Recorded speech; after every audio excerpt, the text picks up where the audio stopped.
क्या भारत के मुसलमानों को खास सरकारी लाभ मिलते हैं? यह है हमारी सीरीज वायरल जुमलों का सच। सालों से हिंदुत्व संगठन और भारतीय जनता पार्टी देश की बाकी राजनीतिक पार्टियों पर मुस्लिम तुष्टीकरण का आरोप लगाते आए हैं। उनका कहना है कि ये पार्टियां मुसलमानों को खास आर्थिक लाभ पहुंचाती हैं। क्या वाकई में गैर बीजेपी सरकारें धर्म के आधार पर भेदभाव करती आई हैं? अगले 4 मिनट में जानिए मुस्लिम तुष्टीकरण का सच।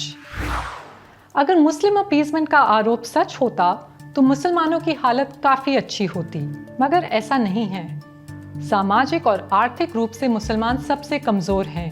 ये सरकारी आंकड़े खुद बताते हैं, जैसे कि अशिक्षा यानी कि इलिटरेसी रेट।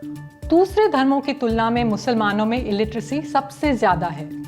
अगर ग्रेजुएशन लेवल की पढ़ाई की भी बात करें तो मुसलमान सबसे पीछे हैं। इनकम लेवल्स यानी कि आय में भी मुस्लिम्स दूसरों से कमजोर हैं।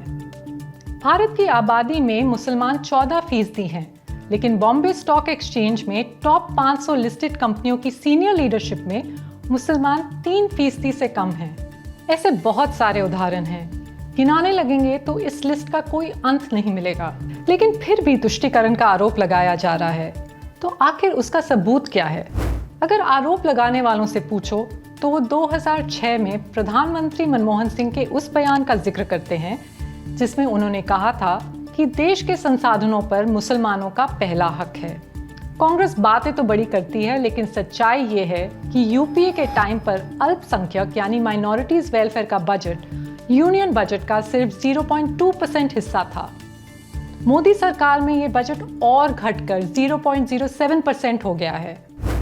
आइए हज सब्सिडी की बात करते हैं।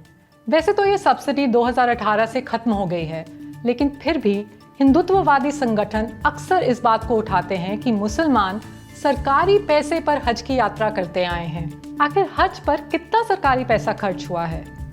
गवर्नमेंट डेटा के मुताबिक 25 सालों में हर साल का एवरेज खर्च रहा है 350 करोड़ रुपए। इसकी तुलना कीजिए 2019 के इलाहाबाद अर्थ कुंभ से। सिर्फ एक कुंभ पर सरकार ने 4000 करोड़ रुपए खर्च कर दिए। आज के दिन न सिर्फ केंद्र सरकार बल्कि कई राज्यों की सरकार हिंदू धर्म से जुड़े आयोजनों पर और तीर्थ यात्राओं पर सैकड़ों करोड़ खर्च कर रही हैं। तो तुष्टीकरण किसका हो रहा है, मेजॉरिटी का या माइनॉरिटी का? मुस्लिम तुष्टीकरण का आरोप कभी कभी फेक न्यूज पर बेस्ड होता है। उत्तर प्रदेश के मुख्यमंत्री योगी आदित्यनाथ के दावे को ही ले लीजिए।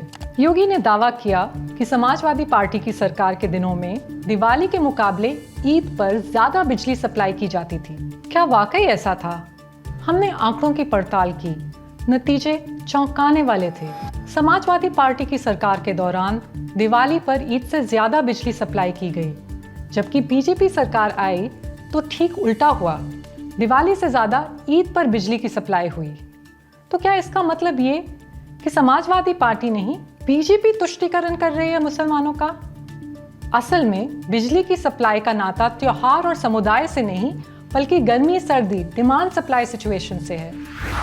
मुस्लिम तुष्टीकरण से जुड़ा एक और दावा है जो खबरों में है।